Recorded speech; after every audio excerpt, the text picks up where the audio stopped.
चाहते हैं। तो यही एक सपना लेके मैंने भी प्रिपरेशन किया था। और ये सपना पाते वक्त जिस स्ट्रगल से मैं गुजरा हूं, मैंने एक बुक भी लिखा था उसके ऊपर में। तो रॉकेल के दिए के नीचे पढ़ाई करते हुए मैं यहाँ तक पहुंचा था। और आईपीएस बनने के बाद ये सबसे बड़ा लम्हा था मेरे परिवार वालों के लिए। फिर उसके बाद आईपीएस के बाद मुझे बिहार कैडर अलॉट हुआ, मैं बिहार में आया। उसके बाद मैं लगातार 18 साल तक भारतीय पुलिस सेवा में कार्यरत रहा।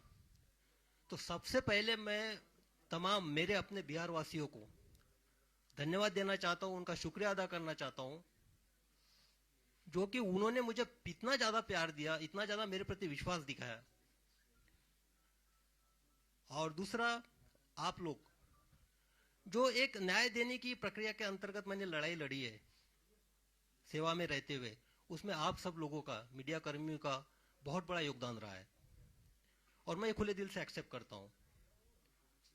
तो अभी जब इतने स्ट्रगल के बाद एक आईपीएस मिला है और मैं आईजी रैंक पे था, इंस्पेक्टर जनरल रैंक पे, इसके बाद मेरे लिए अपॉर्चुनिटीज बहुत ज्यादा थी। मैं सेंट्रल में सीबीआई में जा सकता था, आईबी जा सकता था, आरएनडब्ल्यू जा सकता था, central paramilitary forces CISF CRPF है वहां पे भी जा सकता था। अपने आप का जो पर्सनालिटी ग्रोथ था वहां पे हो सकता था। लेकिन मेरा जो मन था वो एक तरह से बेचैन था, क्योंकि मेरा ये पर्सनल मानना है कि जीवन में जो आपकी धरती माँ होती है उसका आपके ऊपर कर्ज होता है। तो धरती माँ के एक माटी का कर्ज वो वहां होता है जहां आपका जन्म होता है, जहां आपकी परवरिश होती है।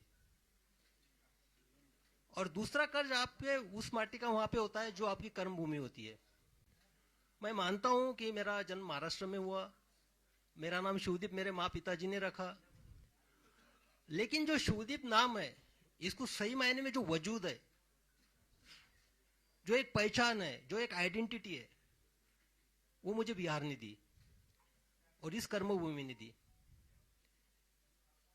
तो जब मैं इस आइडेंटिटी को देखता हूं, मेरे शिवदीप नाम को देखता हूं, जिसने आप लोगों के माध्यम से भी पूरे देश ने जाना, तो मैं अपने आप के लिए, खुद के लिए नहीं जी सकता हूं।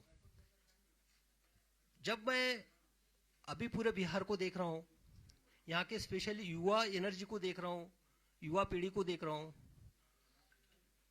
तो बिहार के आने वाले 10 साल में दशा और दिशा कई सारे सवाल मेरे सामने पैदा करती है, मुझे सोचने पे मजबूर करती है।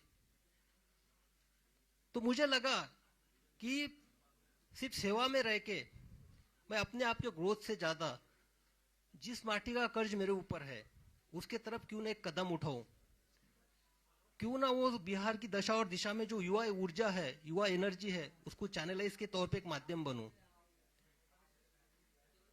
तो फिर मैंने डिसाइड कर लिया कि निस्वार्थ सेवा देनी है। एग्जाम्पल के तौर पे बताता हूं, अभी परसों रास्ते से जा रहा था, एटीएम के बाजू में एक सिक्योरिटी गार्ड खाना खा रहा था। बाजू में देखा, आप यकीन नहीं कीजिएगा, थाली में चावल थे, पानी डाल रहा था, इसलिए मेरा ऑब्जर्वेशन गया, उसमें पानी डाल के चावल खा रहा था पानी के साथ।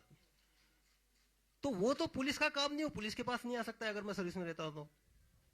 लेकिन हाँ भाई, उसके चावल के साथ मैं एक साग क्यों नहीं दे सकता हूं, अचार क्यों नहीं दे सकता हूं, उसके साथ रोटी क्यों नहीं दे सकता हूं, यह सवाल मेरे मन में था।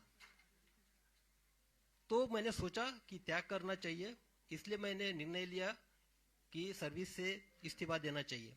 तो अब इस्तीफा देने के बाद दो सबसे इंपॉर्टेंट ये थी कि जिनके वजह से मैं इस दुनिया में आया, मेरे माता पिता, उनको कॉन्फिडेंस जरूरी था लेना। मेरे पिताजी अभी इस दुनिया में नहीं है। जब मैंने माता से पूछा कि मेरी ऐसी ऐसी इच्छा है, मैं बिहार के युवाओं के लिए कुछ करना चाहता हूं और मैं नौकरी से त्यागपत्र देना चाहता हूं, जैसा यहाँ पे हर कोई सोचता है, माँ का पहला रिएक्शन ये था कि अरे तुझे पेंशन तो मिलेगी ना। तो मैंने बोला नहीं, पेंशन के लिए तो मुझे और 2 साल वेट करना पड़ेगा। तो बोले 2 साल, लेकिन तुम अभी क्यों करना चाहते हो? मैंने बोला कि नहीं, मेरी अंतरात्मा की आवाज है ये कि मुझे अभी करना चाहिए, ये सही समय है। और दूसरी जो जिम्मेदारी, उसने फिर बोला कि नहीं, आप किसी का दूध